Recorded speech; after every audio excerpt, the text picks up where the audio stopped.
And now, Mr. President, I ask consent to set aside the pending amendments and to call up amendment number 2366 and ask for its consideration. Is there objection? Without objection, so ordered. And Mr. President, Clerk will report the amendment. Mr. President, I ask that the amendment be amended according to the language which is at the desk, adding the words after March 31, 2000. The amendment will be called up as modified. The clerk will report. The senator from Mississippi, Mr. Wicker, proposes amendment number 2366. And Mr. President, I ask that the reading be further dispensed with. Without objection, so ordered. Thank you, Mr. President. I rise today in support of my amendment number 2366 as amended, which I've offered on behalf of millions of law-abiding gun owners across the country. Earlier this year, I offered an amendment to the budget that would have limited certain budget opportunities to Amtrak unless this federally subsidized agency enacted policies to accommodate passengers' Second Amendment rights. The amendment that I offered passed by a bipartisan vote of 63 to 35, but was not included in the final version of the resolution when it returned from conference. Therefore, I'm here again on the floor today to try again. In our country today, airline passengers may transport firearms and ammunition in secure, checked baggage when declared during the check-in process. But on the other hand, Amtrak passengers are not permitted to do likewise. This means that sportsmen who would like to use an Amtrak train for hunting trips cannot do so because they are not allowed to bring a firearm in checked luggage, something that is done every day at airports across our country. And I want to emphasize that this amendment only deals with secured and checked luggage as checked baggage on Amtrak trains. Law-abiding gun owners should not be penalized for seeking alternative means of travel. At one time, Amtrak accepted firearms in secure, checked baggage, but this policy was changed in 2001. The common sense amendment before us today is straightforward.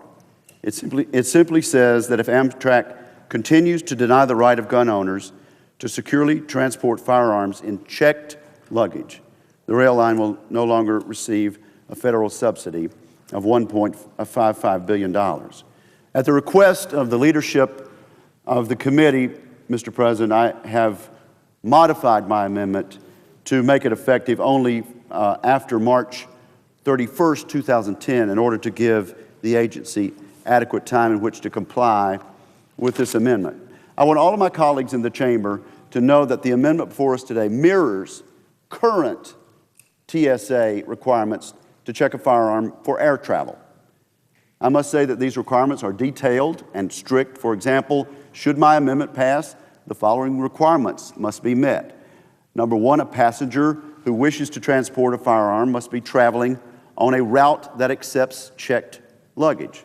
Number two, the passenger must declare the firearm before boarding the train.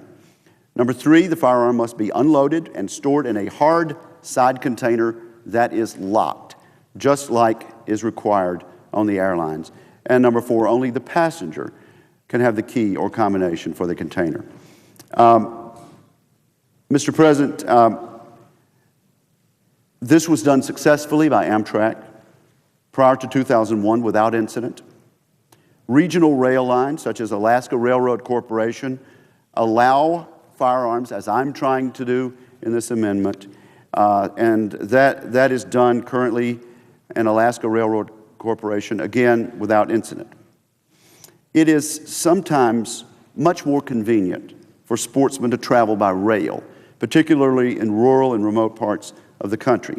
The Alaska Railroad Corporation knows that there's no need to show prejudice to lawful American sportsmen. That's why their travelers may transport firearms in checked luggage, and that's why we're asking nothing more than that and nothing less than that of the government-controlled Amtrak system.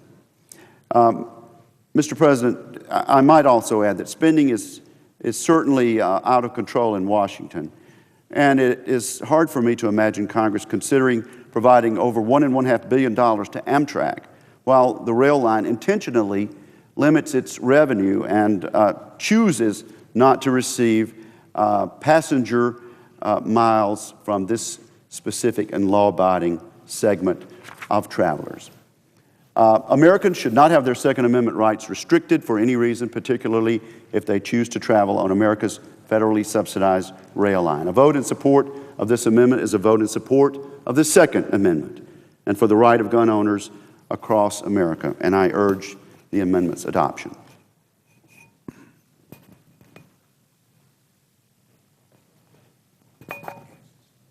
And I suggest the absence of a quorum. Clerk will call the roll.